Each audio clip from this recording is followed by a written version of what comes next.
Street culture. Street culture. Street culture.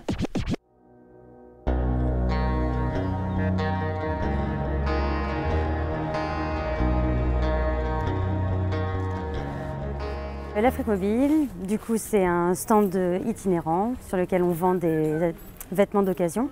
C'est parti avec nos copains qui nous ont filé des fringues, petit à petit. Puis en fait, même sur les marchés, on a proposé aux gens de nous ramener des habits. Et voilà, de fil en aiguille, on s'est retrouvé avec un stock énorme. Moi, j'ai travaillé il y a longtemps dans une ressourcerie et que j'ai vu les quantités de vêtements qui sont inutilisés et qui arrivent soit dans les bennes relais ou qui sont récupérés d'une manière ou d'une autre. Et c'est des quantités énormes, ce qui fait qu'à un moment donné, tu te dis bon, il faut arrêter d'acheter neuf, ça sert à rien. Récemment, j'ai vu un article qui disait 30% de prêt-à-porter produits pour rien, quoi. Et du coup, l'idée, c'était un petit peu de pouvoir récupérer donc, ces vêtements inutilisés et de recréer un peu un circuit des vêtements d'occasion sur le coin un peu rural, quoi.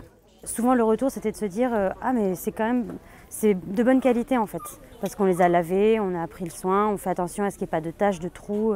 Bien qu'on réutilise les habits qui ont des taches et des trous, mais on leur a trouvé d'autres destinations. On découpe des fringues pour faire des coupons de tissu jolis, de la petite dentelle ou des coupons pour faire de la couture. On découpe des fringues pour faire des chiffons aussi pour les copains qui font des travaux ou même pour nous. Du coup, on a essayé vraiment de réutiliser au maximum tout le stock qu'on récupère.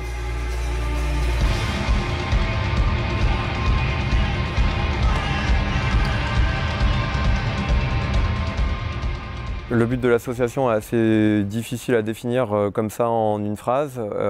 Par contre, ce qu'on organise, on fait plein de petits trucs différents. On organise des concerts dans différents lieux sur le territoire. On organise des tournées avec des groupes de musique et globalement la production de groupes de musique, leur enregistrement et puis leur tournée en France ou plus largement en Europe. On a un site qui s'appelle autographie.org où on écrit, on produit pas mal d'écrits sur ce qu'on est en train de vivre justement, sur d'autres formes de travail, d'autres formes d'activité, d'autres rapports à l'économie. Dans l'asso, on avait tous plus ou moins des affinités sur certains domaines techniques et notamment Raphaël qui lui, depuis longtemps, bricole des objets électroniques. Et au bout d'un moment, je crois qu'il s'est dit qu'il en avait un peu marre de faire de la prestation, de réparer des trucs pour des gens et plutôt que de réparer à la place des autres, ce serait bien que les gens puissent apprendre à réparer eux-mêmes. C'est bon. Incroyable.